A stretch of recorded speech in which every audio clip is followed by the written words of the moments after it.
Alright, I'm back again working on the 2012 Dodge Ram. This time I'm installing the towing helper bump stops. This is the unbranded Chinese clones of the Timbren or whatever. So these are like unbranded. Got them on Amazon for like $139. That's the stock bump stock. I pull a trailer that's 28 feet long, so it's sagging on the stock Dodge Ram springs. So all you need is a floor jack. I have a 2x4 right there. Connects to the back of the hitch. I got a crowbar to pull the stock bump stock stop out. I have two pieces of wood. Right there. I have the new bump stop up there, and I have a little bit of WD-40 on it. Try to get in there. Okay.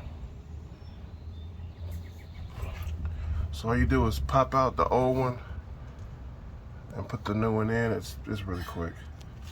Maybe 5 minutes. Alright. So when I let the floor jack down, it's going to compress using those two pieces of wood, and then it should be stuck in there. Alright. I'm going to let the jack down now. Alright, I'm lowering it down now.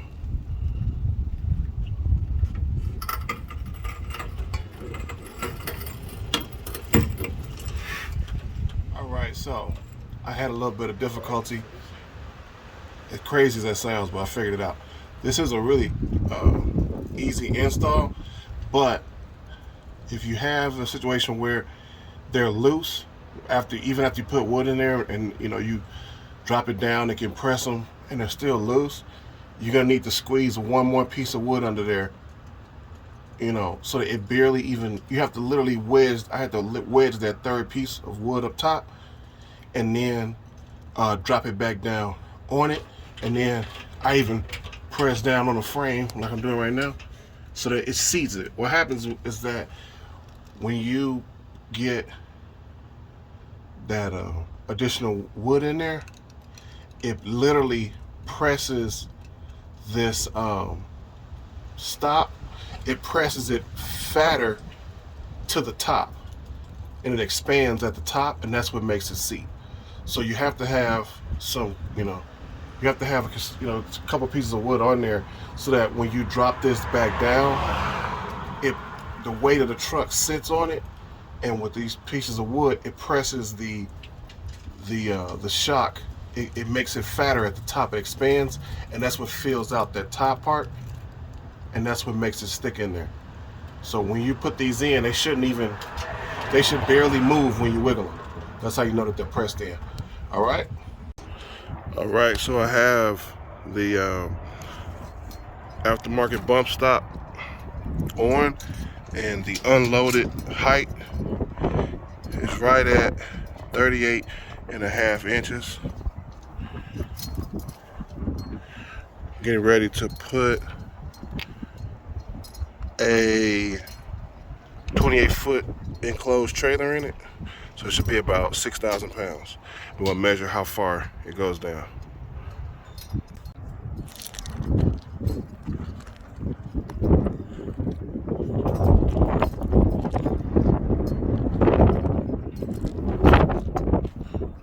Just showing you a full shot. There's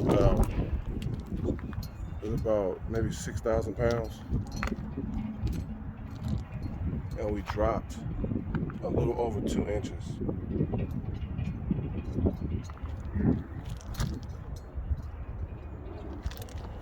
28 foot. And that trailer's not really even fully loaded yet. There's another 800, 900 pounds I need to put in there.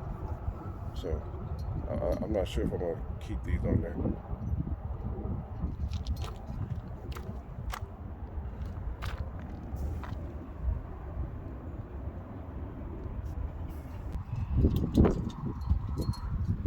So right at 36.5. So 2 inches, 2-inch drop, which is better than what it was. I mean, not as good as what I wanted, what I was hoping for, but I may do this for a little bit and then come back and just do airbags. But I think before the squat was like 4.5 inches.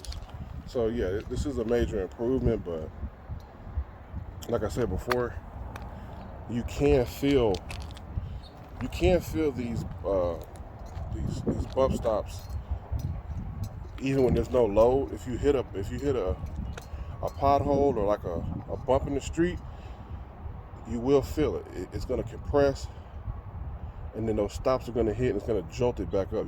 So there are times when I felt it, but it is better than what it was before. All right, I would recommend it for 125, 150.